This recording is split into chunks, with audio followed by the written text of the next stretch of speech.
ఈ రాత్రి వేళ దేవుని మాట మనలను ఆదరిస్తూ ఉన్నది.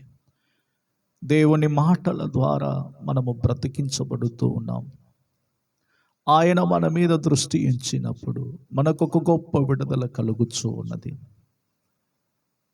మనలో ఎన్నో సందర్భాలలో అధైర్యములతోనూ దిగులుతోనూ దుఃఖపడుచున్న వేళలో అలనాడు మరి దేవుడు తన మాటల ద్వారా ప్రజలను ఎంతగానో ఆదరిస్తూ వచ్చాడు. నా జనులను ఓదార్చుము ఓదార్చుము అని చెప్పుచూ ఉన్నాడు.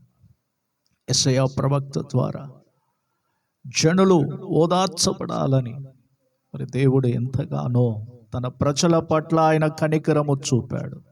ఈ క్రొత్త నిబంధనలో కూడా దేవుడు తన ప్రజలమైనటువంటి మనము ఆదరించబడుతూ ఉన్నాం. ఆదరణ లేనిటువంటి ప్రజలను చూసి ఆదరించాలని ఆయన కనికరము చూపుతూ ఉన్నాడు.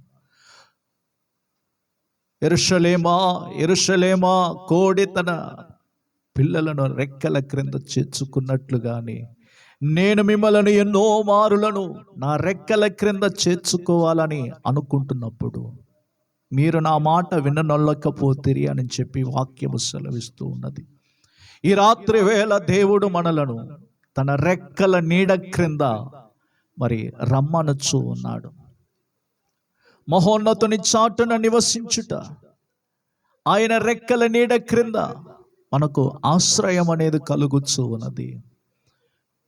ఈ మాటలు వింటున్న ప్రియ దేవుని ప్రజలారా, ఆదరణ లేనటువంటి ఈ దినములలో దేవుడు మిమ్మలను ఆదరించడానికి, దేవుడు మిమ్మలను బలపరచడానికి, దేవుడు తన వాక్కులను పంపి మిమ్మలను ధైర్యపరచాలని ఆశిస్తూ ఉన్నాడు. అందుకని దేవుడు మాటలాడితే మనము బ్రతికించబడుతూ ఉన్నాం. దేవుడు మాటలాడితే మన బ్రతుకులు మారుతూ ఉన్నాయి.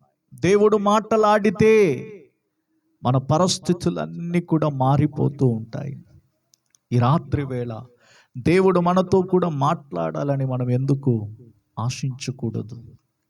దేవుని సన్నిధిలో పాలు పొందుతున్నటువంటి మనమందరము కూడా, ప్రభువా నీవు నాతో మాట్లాడుము, నీవు నాకు తోడయుండుము, నీ చూపు నా మీద ఉంచుము, నాకు ఆలోచనలనిచ్చి నన్ను నడిపించమని చెప్పి దేవుణ్ణి మనం అడుగుదాం.